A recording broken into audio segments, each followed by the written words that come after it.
say very much about Sheryl because she will be sharing with you and revealing who she is through her Emunah sermon tonight.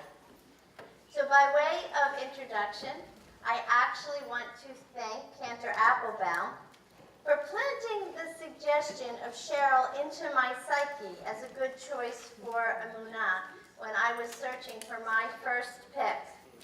Once she said Sheryl, it was obvious and clear that this was the person who should be delivering the Emunah for 5776. Emunah means faith.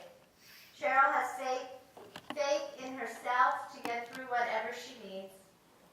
Faith in others to be able to ask for help and know that her friends and family and even strangers will help. Faith in the universe that she will be taken care of. And we know that Sheryl was one of us who was standing at Sinai oh so long ago. So as we listen to Sheryl's story tonight, we will be hearing a piece of Torah direct from the source. I won't do one. This was not in my speech, but it was supposed to be thank you for being your first pick. You are very welcome. Shabbat Shalom. I was going to say to my temple family, and also a warm welcome to all my friends who are also here tonight. And just want to remind you that after the service is over, please come and join us at the Oneg for refreshments, for conversation and celebration. This is an evening I have eagerly been anticipating. And while it is a joyful night for me, it is also mixed with sadness.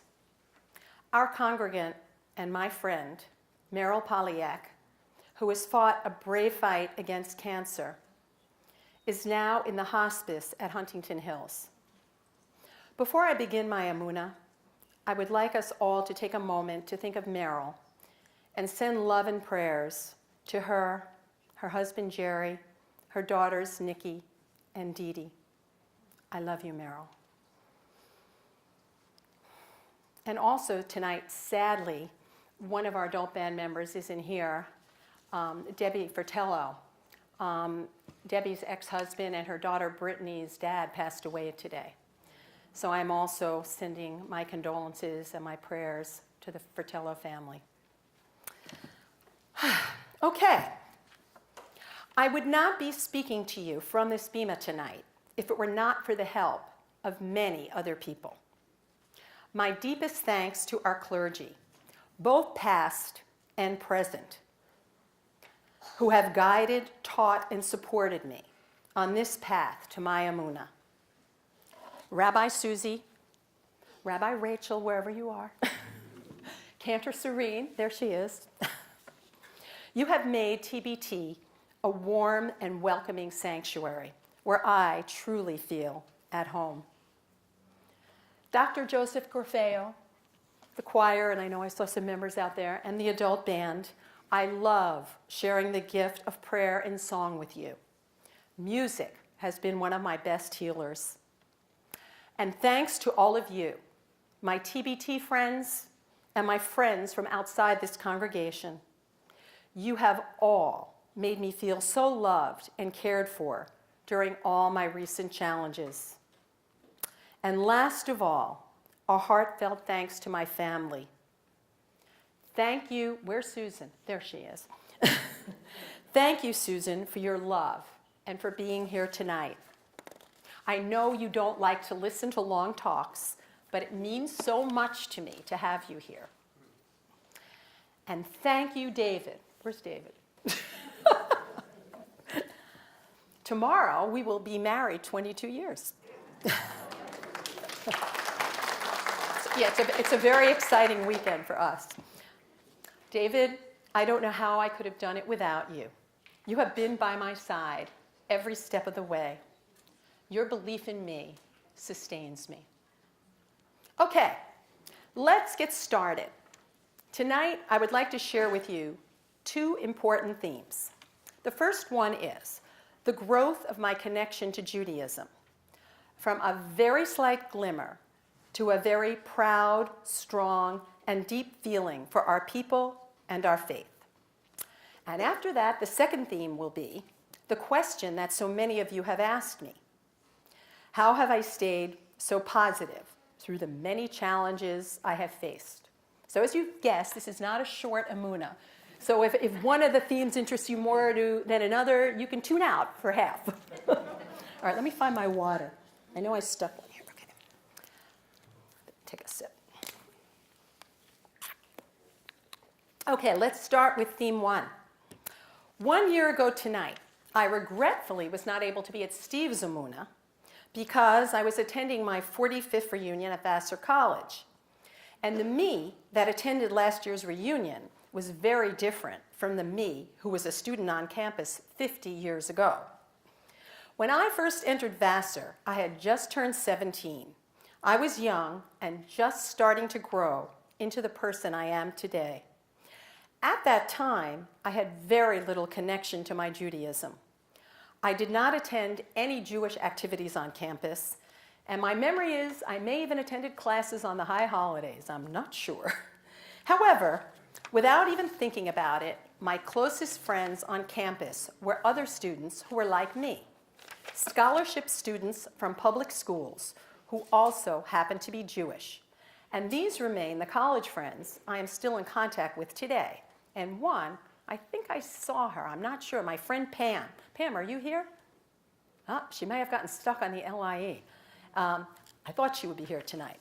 Okay, unlike my college days, on this Friday night at Vassar 1 year ago, David and I made a hasty exit from a champagne cocktail party being held for my classmates so that we could attend Friday night services on campus.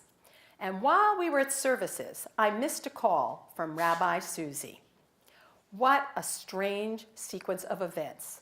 I, who had never attended services while in college, had missed this important phone call because I was praying. What could Rabbi Susie be calling about?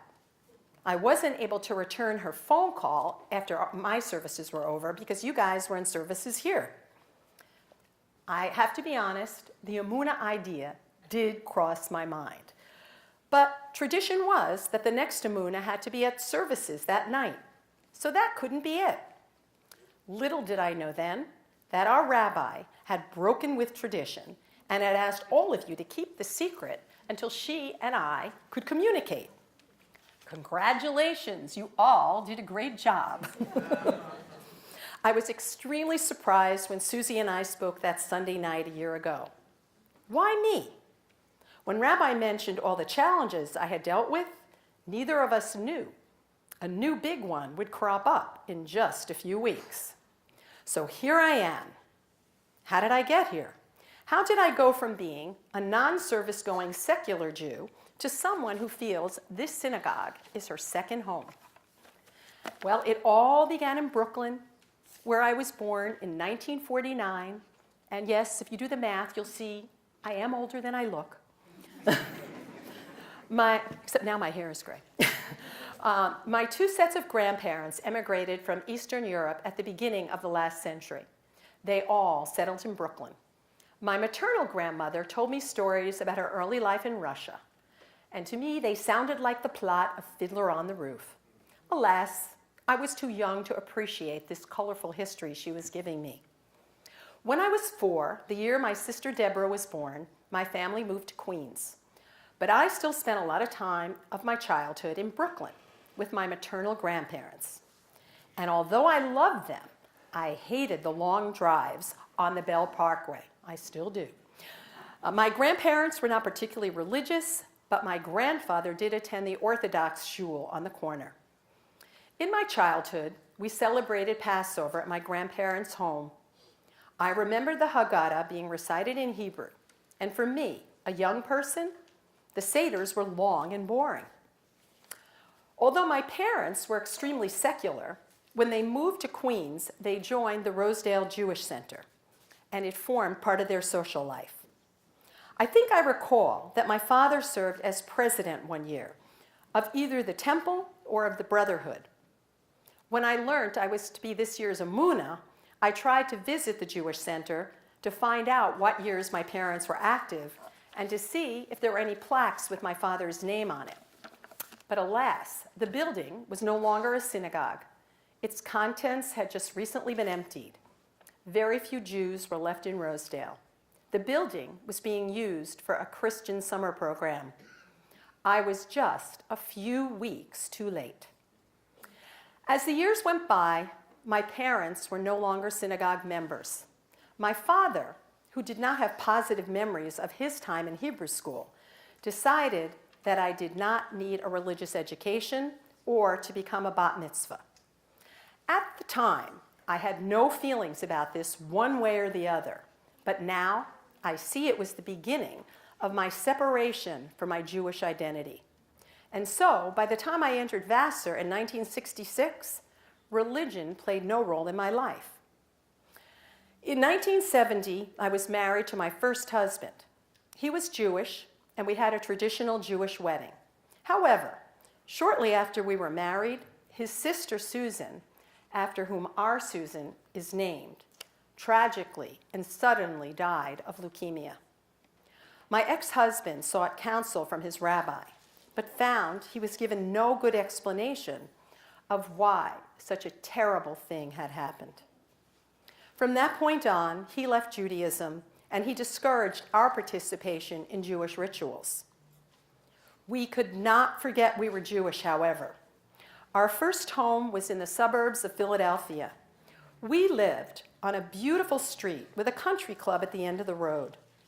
It was a shock to me when I learned that this country club excluded Jews. Our non-Jewish neighborhood friends joined, but we were not welcome. That was my first experience with anti-Semitism.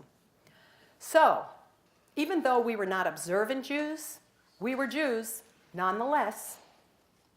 David and I met in 1991, and we were married on June 11th of 1994.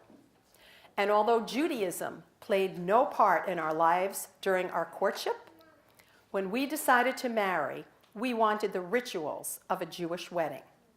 And so we had a Jewish ceremony under a tent in our backyard, presided over by then cantor Burton Borovitz. And 4 of our friends, a mix of Jews and non-Jews, held the chuppah over our heads. It was a beautiful ceremony. My sentimental new husband cried. And it was a turning point. Cantor Borovitz suggested we come to children's services with Susan, who was then 4 years old. And we did just that for 1 year. I particularly remember that Rosh Hashanah and Yom Kippur of 1994. It was a very emotional time. We were involved in a custody trial with my ex-husband, and the judge recessed the trial so that we could attend services. As we participated in children's services here at TBT with Susan, we held hands and were glad to be a family. We needed to be here.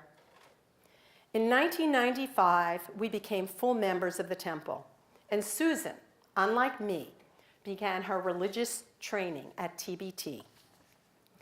Although we joined the synagogue for Susan, we slowly became more and more involved. We began lighting candles on Shabbat and reciting the prayers over the candles, the wine, and the challah. As Susan got older, we graduated from children's services to adult services. We began attending classes with Rabbi Gelman, Rabbi Chisner, and Rabbi Moskowitz. I enrolled in Cantor Stein's B'nai Mitzvah program.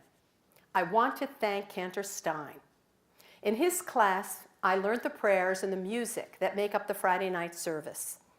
I began to participate more at services, and I enjoyed them more. In May 2002, I was up here on this bima with 6 of my classmates and became a bat mitzvah. That was one of the proudest moments of my life. Concurrently, I was becoming involved in other ways. Through my friendship with Vicki Friedfeld, I first was given the responsibility of selecting bima honorees for Friday night services. Surprisingly, I enjoyed this task because it gave me the opportunity to speak with members I had never met. But later, when I was asked to apply to be on the board of trustees, I had misgivings. I worried that being involved in the running of the business of the temple would detract from the spirituality and peace I found here. And for me, I was right. Once I was on the board, I spent many sleepless Monday nights filled with agitation over discussions that had taken place earlier in the evening. And so, after completing my 3-year term, and after much soul searching, I decided I was meant to be involved at TBT in other ways. First, on the Interfaith Committee with Terry Katz, and there he is, hi Terry. And later, joining the choir, where I found the peace, joy, and spirituality I desired. It has been a labor of love, first working with Cantor Stein and Joe, and then with my dear friend Serene, who created the adult band. Participating and singing in both the choir and the adult band lifts my soul. There were 2 other profound influences on the deepening of my Jewish connections.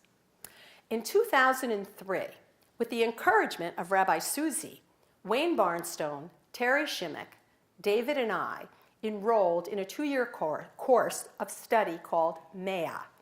Mea means 100. And the Mea program offered by Hebrew College was about 100 hours of intense study of Judaism, from the biblical period to modern times. It was like a graduate course in religion, with lots of reading material and lots of homework. David and I loved it, and we signed on for a 3rd year, studying the history of the Jews in Spain. Our course of study culminated in a trip to Israel, where we were guided and taught by a professor of religion from Wellesley and an archaeologist and biblical scholar from Israel. We held discussions and study sessions daily at each historic site we visited. Our Mea experience gave David and I a deep respect for the strength and the resiliency of our people, who have endured through centuries of continuous persecution and hatred. Mea definitely made me feel proud to be a Jew. The Mea trip was not our only time in Israel. Earlier, in the summer of 2000, Susan, David, and I made our first trip to Israel, along with Betty and Mark Gelman, Susie and Steve Moskowitz, Shira, Ari, and other members of TBT. This trip also had a profound emotional impact, although in a very different way. Shortly after arriving and still feeling profoundly sleep deprived, I learned that my mother had just passed away. She had been living at Gerwin Nursing Facility and had not been coherent for a long time. She did not recognize me on my last visit.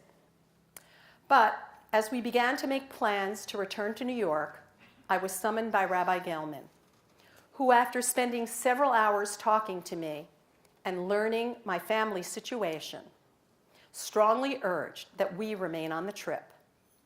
I had very little family at home. Rabbi Chisner would be there for my sister.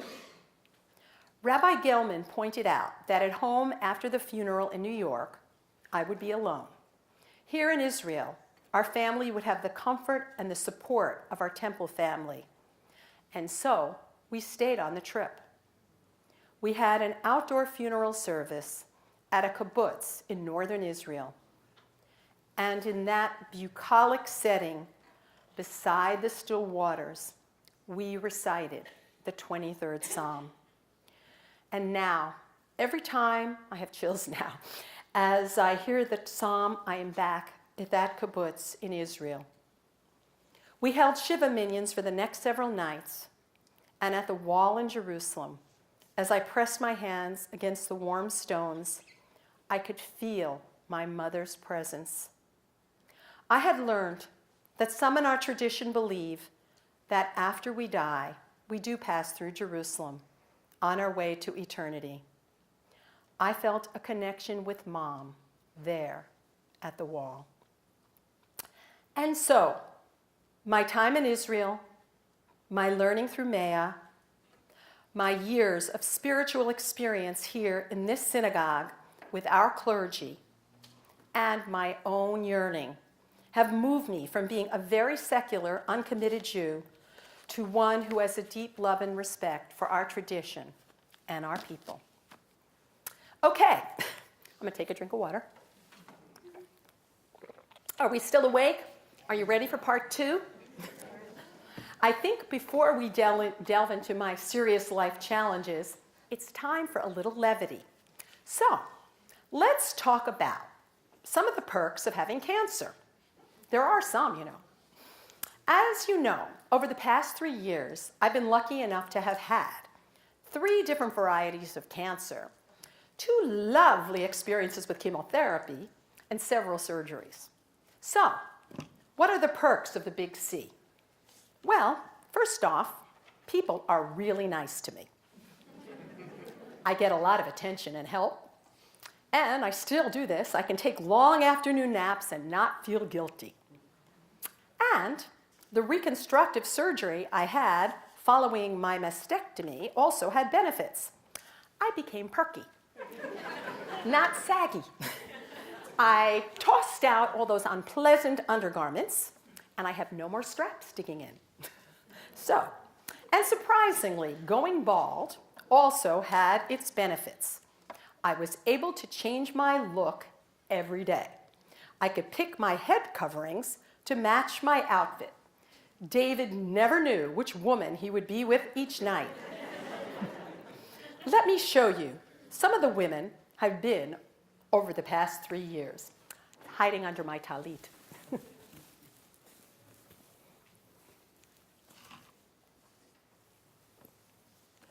First, there were the hats. The glamorous look, this is one of my favorites. And this past year, I decided, I don't think anybody's seen me in this here, but I really liked this little funky one. We call it my Twiggy Carnaby Street look from the late 60s. And then, while I was in Florida this past winter, I became a big fan of bambooties. They're made from bamboo, actually. They're tubes, and you put them on like this, and you go like this. I think I wore one of these, I think, to services one night here. And David called this my fortune teller look, right? Okay, but the most fun, and I don't know if I'm going to try them all on. I'll show them to you. I'll try some on. The most fun was changing my hair color. So, let's see. I thought I had these in order here. First, I came, well, I shouldn't say first. This past episode with chemotherapy, I first came as the very sedate brunette. Then, sometimes I think you saw me as the very spunky redhead. Then I had my 2 blondes. This is my first one. Let's see, maybe I'll put this one on. It's hard without a mirror to get them looking right. But blondes do have more fun. I will tell you that. I'm thinking of leaving my hair short so I can occasionally still wear my wigs. And I know recently, I think it was at the Cantors, this one I never get on really well, her special evening, I had on my new silver platinum one, which is supposed to look funky, but right now it probably looks messy. Then, comedy night, I came with purple. This was a big favorite, but I've been told in the dark sometimes it looks gray. So, and one, I don't think any of you have seen me, and unless you've been on Facebook. And this was my, to be really, I think I've worn it only twice. All right, let me find the back and the front. This is the silliest of all. I think I fussed with it a lot before I wore it because it's very poofy. But I've been told in this one, if any of you read Dr. Seuss with your kids, I've been told I look like Thing 1 or Thing 2. So, anyhow, I hope you like me in my new short gray look, because I think you'll mostly be seeing me in that from now on. Okay, let's see where we're at here.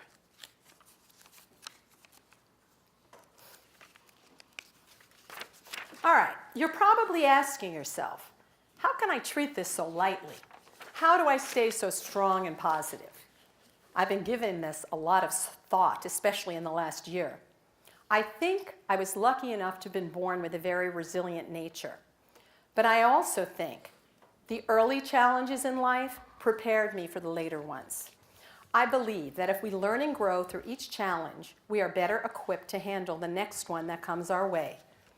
Though I do think I have had enough challenges, thank you, I do not want to be tested like Job. Let me take you back to the beginning. I did not have an ideal childhood. Although, as a first child and a first grandchild, I was loved, adored, and prized, I was raised by two very mentally unstable people who got more ill as the years went by. My mom ended up in psychiatric institutions, and my dad ended up as a recluse and hoarder. They had a very explosive and uneasy marriage, a little like Liz and Richard Burton in the movie Who's Afraid of Virginia Woolf, if you saw that many years ago. Life in our house was very unpredictable, and often there was a lot of loud fighting. I was afraid to bring friends home. So how did I cope? I found my solace in school. I was a good student who always did her assignments. I became close to my teachers who were my mentors. In high school, I got involved in after-school activities, particularly in the drama club. I studied and I excelled, graduating 10th in my class. And finally, at 17, on scholarships and on loans, I escaped to Vassar College. It was a tough childhood, although there were many good memories too. But through all the tumult and turmoil, I learned to rely on myself. Don't do that, Sheryl. And to provide myself with the support I needed. I survived the challenge of my life at home.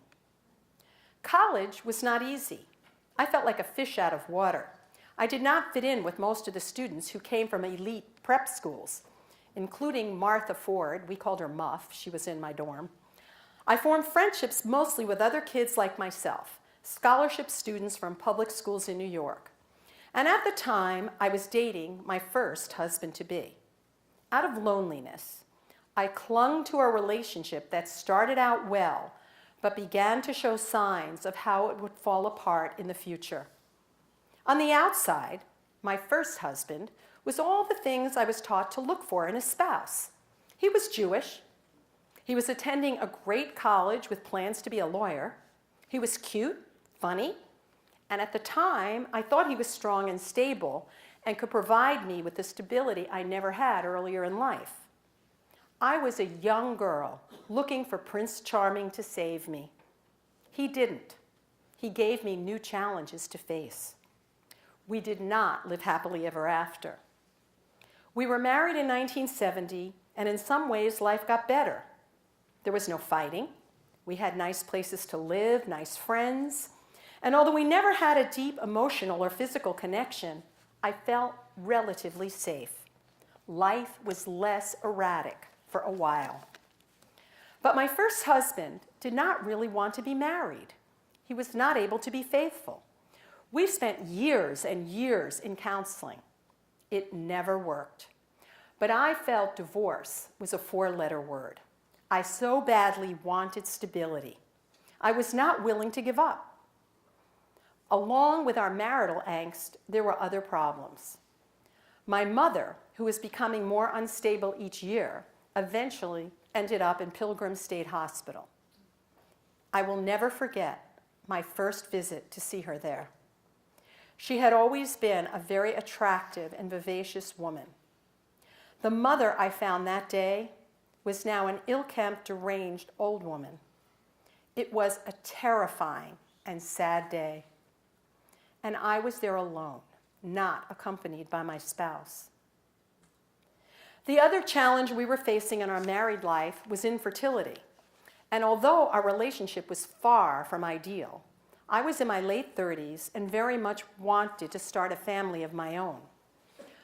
I endured many cycles of failed in vitro attempts before looking into adoption. Most of the work going through infertility and adoption was done by me with almost no emotional support from my then husband. The adoption process was done privately, with ads placed in newspapers in states that were considered most favorable for an easy adoption. I spent hours on the phone forming relationships with women willing to give their child up for adoption. There were 2 heartbreaking disappointments with 2 of the moms. One who changed her mind after her baby was born, and another who had misled me.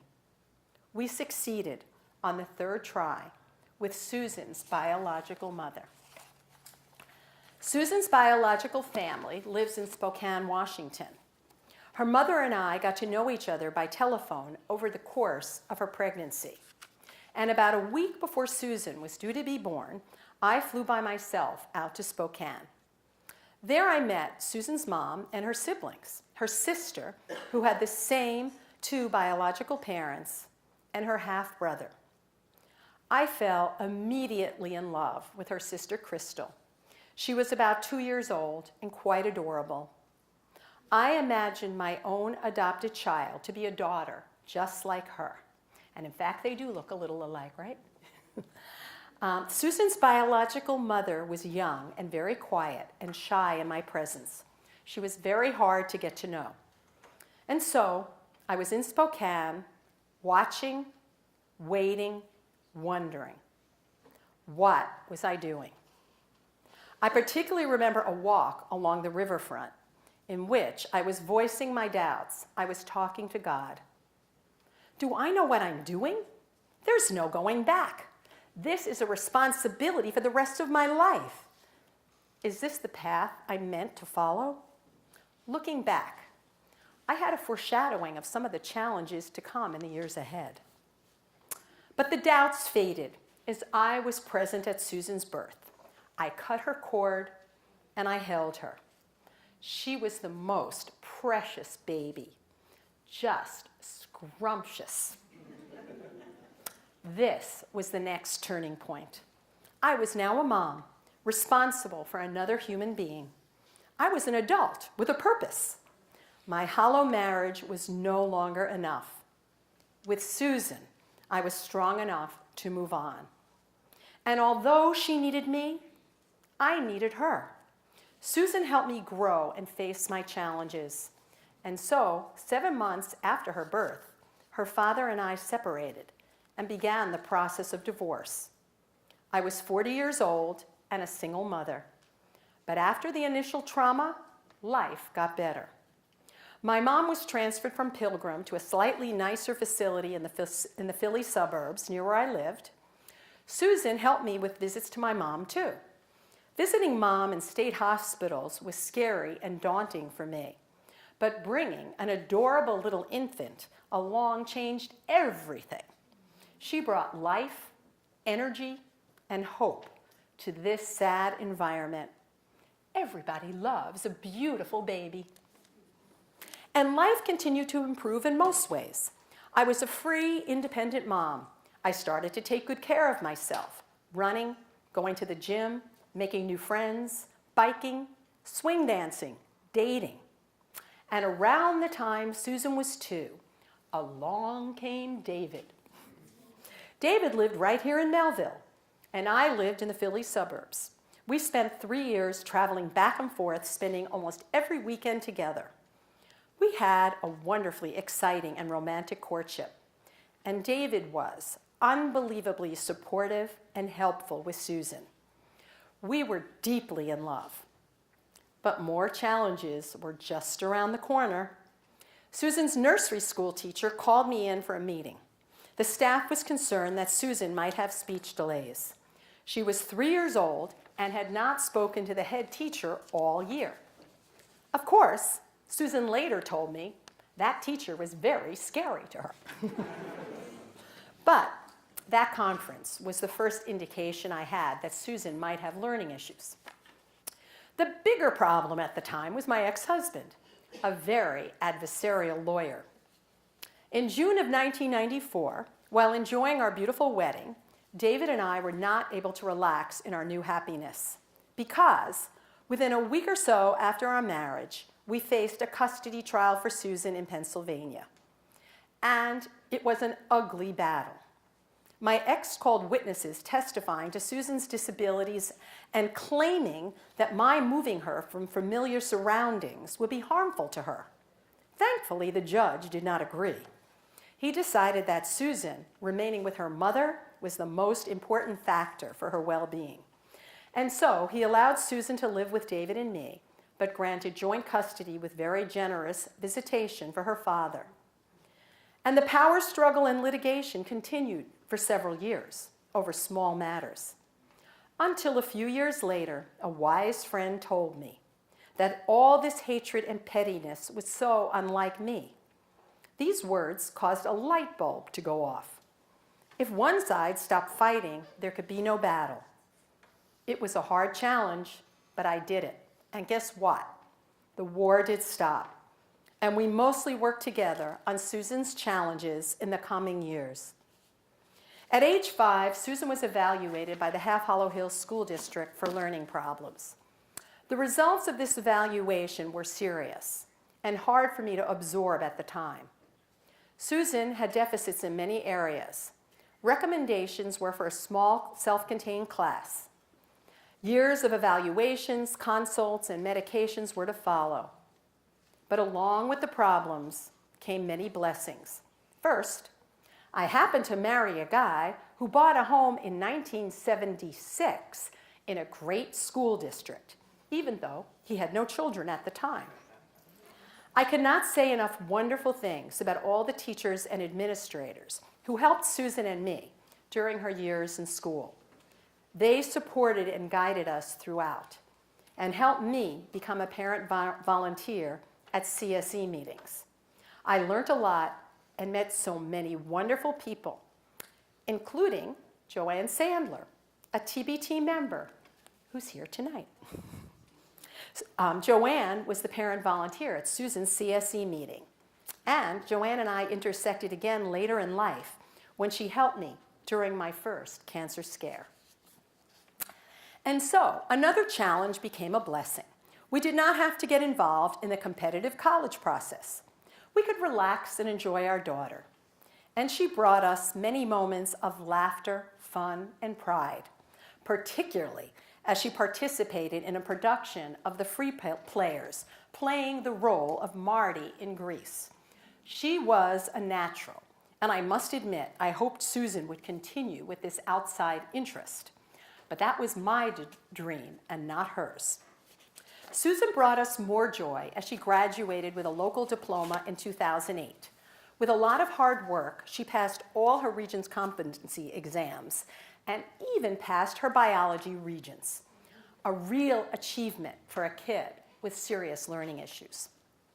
After high school, Susan left home for Maplebrook, a school in upstate New York that strengthened independent living skills. The first 2 years were great. Susan thrived, and she excelled at her internships, working with children in daycare centers, and receiving her Child Care Associate's Certificate from Dutchess County Community College. But by year 3, problems arose. Susan was beginning to exhibit emotional issues. She was under pressure to achieve a level of independence she was not ready for. She did not want to be more independent. She wanted to be back home. Without going into all the details, one day in June of 2012, as David and I were getting prepared to go to a friend's daughter's wedding, I received a call from Susan at a train station. She was on her way home. After years of living away, she was back with us. With no job, no school, no program, no therapist, no anything. It was quite an adjustment and a year filled with stress. It was my responsibility to solve this problem and create a meaningful life for Susan. I did not know where to begin. As with many problems, all of a sudden, an angel stepped in. The wife of a musician who I know through jazz works for YAI, which is a service organization for adults with disabilities. She put me in contact with people who helped give me the information I needed. It took a whole year, from the summer of 2012 to the summer of 2013 to get all the parts in place. But after a year, Susan had a day program, a caseworker, which are now called Medicaid service coordinators. She had community rehab, which is where workers come into the home and work with her on independent living skills. She had new therapists, she was getting supplemental security income, etc., etc. And more recently, she gained a wonderful part-time job as a teaching assistant in a child care center. So now, we could all relax and take a deep breath for about 1 week. Because guess what? In July 2013, at about the same time that Susan began her new program, I found out I had breast cancer. It was a summer of medical consultations and tough decisions.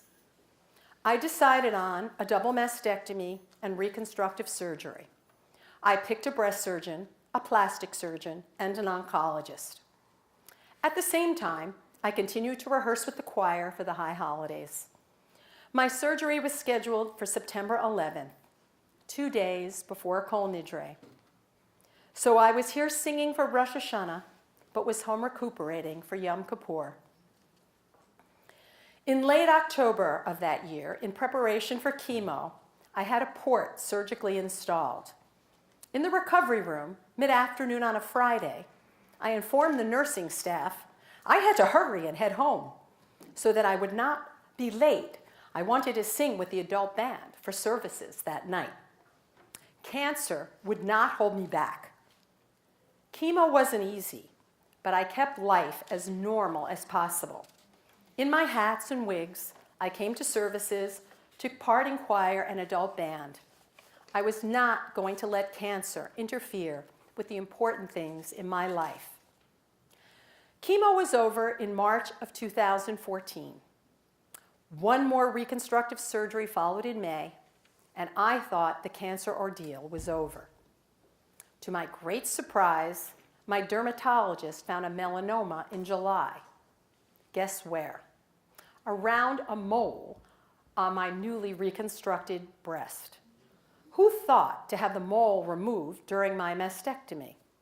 What a strange twist of fate. The good part was the melanoma was found very early, it was removed, and life went back to normal for a little while. In November 2014, tragedy struck our family. Susan's boyfriend, Travis, was killed. Driving home from our house after an evening with Susan, someone in the fog was driving in the wrong direction on the Southern State Parkway. Our family and Travis's family were in shock and grief. Travis was one of the sweetest and nicest people I had ever met. He was so good and so patient with Susan. He had purchased an engagement ring for Susan that he was planning to give to her. How could he be taken from her? Anyone who ever met Travis loved him after just a few minutes. He was so endearing. This tragedy was much harder for me than my own health issues. My daughter was hurt and suffering, and there was nothing I could do, nothing I could say. This should not have happened. But even this horrible event had a positive side. Our family has become very close with Travis's parents, two warm and generous people. Frank and Janet have come into our lives and spent a lot of time with Susan. They are here tonight, sitting with Susan. But we will all, always miss Travis. Not long after we lost Travis, another dear friend died of cancer. It seemed like a cloud was hanging over our family that winter. But spring came, and then summer, and then the latest cancer diagnosis, the most serious one of all, stage 4 aggressive uterine cancer. I had 3 cancer diagnoses, 3 Julys in a row, but not this July. Thank you.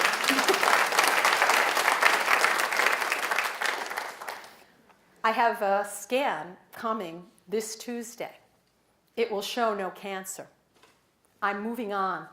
I plan to have a great, positive summer, beginning with, and here's a plug for myself, my first professional singing gig at Grasso's Restaurant in Cold Spring Harbor on Tuesday, July 5th at 7 p.m. Please come.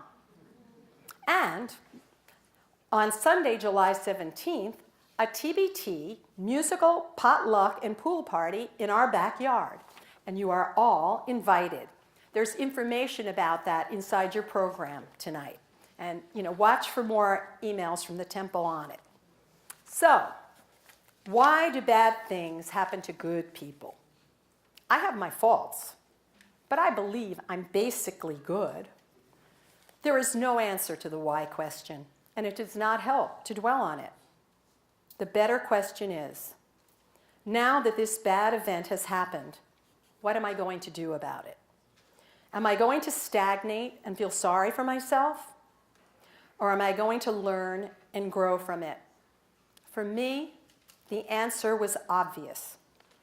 I wanted to enjoy and flourish with the life and the blessings I still had. My friend who I was hoping would be here tonight, who I talked about before, Debbie Fratello, gave me many books by Dr. Bernie Siegel. And I was determined to be like his exceptional cancer patients who beat the odds. I was going to be optimistic and assertive. I would not passively follow my doctor's advice, but research other therapies that could also benefit me. I read and applied methods that cancer researcher Dr. Kelly Turner found had brought about spontaneous remission in many cancer patients. These methods include a radical change in diet, taking nutritional supplements, committing to an active role in treatment, listening to people's advice, but then using my own intuition to guide me, getting joy out of each day, embracing support from others, deepening my spiritual connections, and having strong reasons for living. I have used these principles as my guide and strongly believe that my positive frame of mind has healed my body. And to paraphrase Rabbi Harold Kushner, we do not know why we suffer and cannot control the forces that make us suffer. But we do control what we do with our suffering. We can make suffering meaningful if we use it to change and grow as people. We cannot blame God. God is not the cause of our suffering. But God can help comfort and strengthen us. God has provided me with many strengths that have helped me. God has given me so many people who love and support me. God helped me find my voice and has given me joy in singing. God has given me a love of nature and the gift of gardening. There are so many joys to look forward to and be thankful for each day. I do not think of God as a super being who is controlling all that is happening to us here on earth. I like the description of God provided by Rabbi Roland Gittleson, a former rabbi of Temple Israel in Boston. Rabbi Gittleson's thinking was included in the book, Finding God, given to me by Cantor Applebaum last fall in preparation for this Emunah. Rabbi Gittleson describes God as the creative spiritual seed of the universe, the soul of the universe, the energy and power by which the universe is sustained and by which the universe and mind find meaning. And even though God is not a person, God functions personally in the lives of every individual. We pray to God, not to influence God or the universe, but to change ourselves. Throughout my challenges, I have prayed that I be given the strength and the courage to deal with the challenges I have faced and the ones I will face in the future. The word emunah is usually translated as having belief or faith. It is not a faith based on reason alone, but is more of an innate conviction. In its broader meaning, it implies steadfastness and persistence. I believe that my life and challenges have meaning I may never totally understand. But I am steadfast and persistent in using the blessings and talents I've been given to get the most out of life and to help me deal with the obstacles in my way and to offer help and support to others facing their own challenges. I feel honored to have been able to have shared my story with you tonight. And I will end this emunah with my favorite prayer. You heard it earlier this evening, but I'm going to repeat it. And yes, the band can come back up.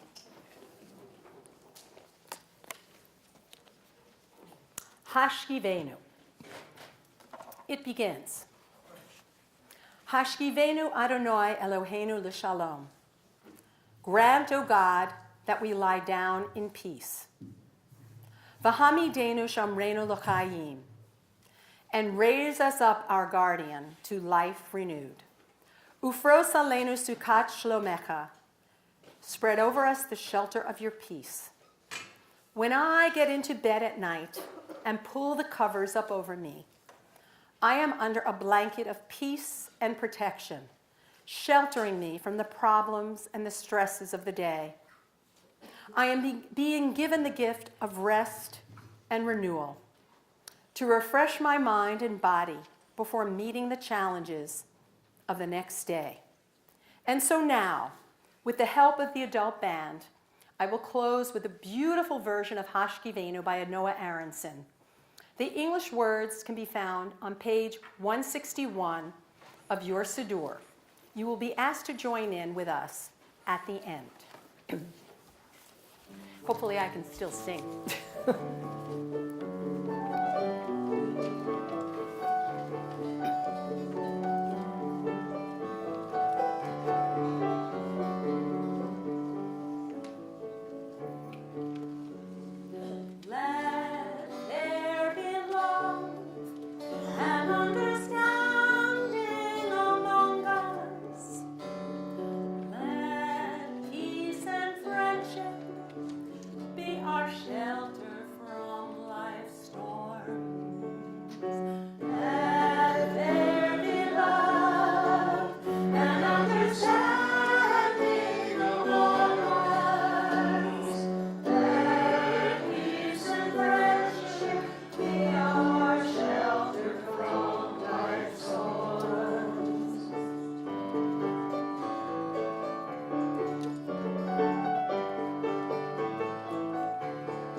God bless you always and keep you safe. Yivarechecha Adonai v'yishmerecha. Ya'er Adonai panav elecha v'yichunecha. May God's light shine more brightly because of the amazing radiance you emanate in the universe. Yisa Adonai panav elecha v'yasem lecha shalom. May God grant you peace, wholeness, completeness, and strength in a world that you have made so much better and so much more peaceful for so many people. And let us